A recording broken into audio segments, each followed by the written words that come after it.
దండకారణ్యంలో కర్పూర గౌరవము అను సరస్సు ఉన్నది. ఆ సరస్సులో మందరుడు అను తాబేలు ఉంటున్నది. దానికి సమీపంలో ఒక పెద్ద చెట్టు పైన లఘుపతనకుడు అను కాకి ఉంటున్నది.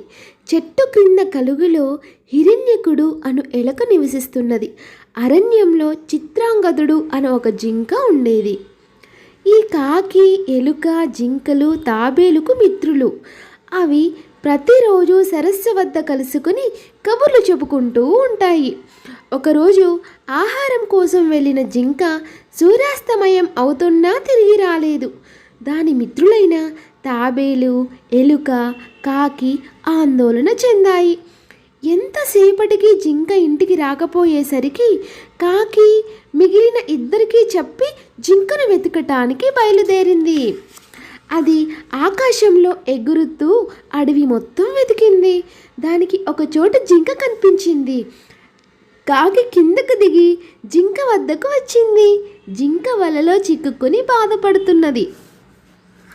కాకి జింకతో, ఏమిటిది మిత్రమా, ఈ వలలో ఎలా చిక్కుకున్నావు అన్నది.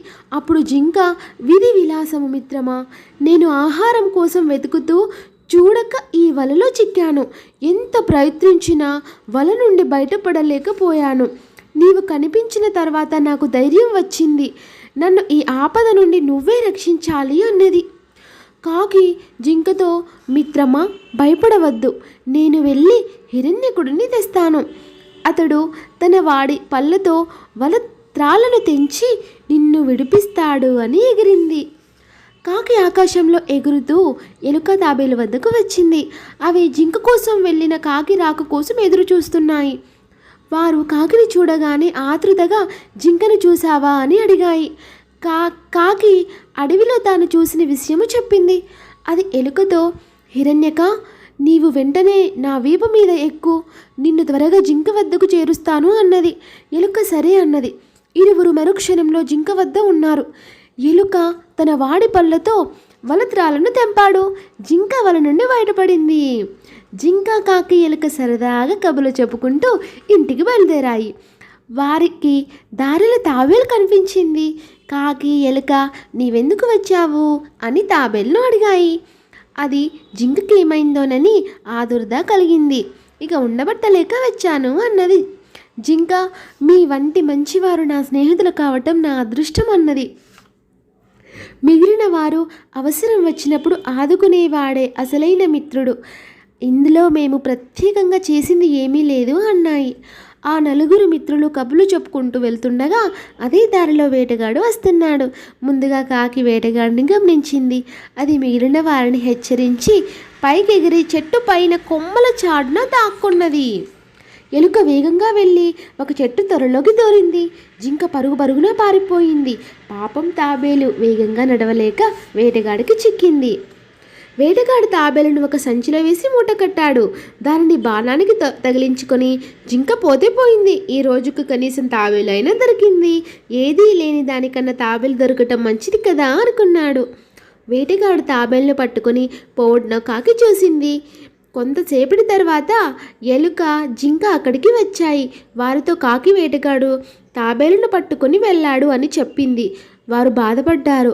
కొంతసేపటికి ఎలుకకు ఒక ఉపాయం తట్టింది. తన ఆలోచనను జింక, కాకికి తెలియజేసింది. వారు ఎలుక చెప్పిన ఉపాయం బాగుందని మెచ్చుకున్నారు. ఎలుక ఆలోచనను ఆచరణలో పెడదామన్నారు. ఎలుక సలహా ప్రకారం జింక దోవ గుండా ప్రయాణించి వేటగాడు వెళ్ళే మార్గంలో అడ్డంగా పడుకొని ఉన్నది. అది చచ్చిన దాని వలె నటించింది. దానిపై కాకి కూర్చుని జింక కన్ను ముక్కుతో పొడుస్తున్నట్టు నటించసాగింది. దారి వెంబడి వస్తున్న వేటగానికి జింక కనిపించింది. జింక చచ్చిపోయిందని భావించాడు. ఒక జింక పోతే మరొక జింక దొరికింది. ఈరోజు నా పంట పండింది అనుకుని వేటగాడు తాబేలు ఉన్న సంచిన కింద పెట్టి జింక కోసం వెళ్ళాడు. అంతలో ఎలుక వచ్చి తాబేలు ఉన్న సంచికి కట్టిన తాడిని కొరికేసింది. సంచిలో నుండి తాబేలు బయటకు వచ్చి గబగబా ప్రక్కనే ఉన్న చెరువు వైపు నడిచి నీటిలోకి జారిపోయింది.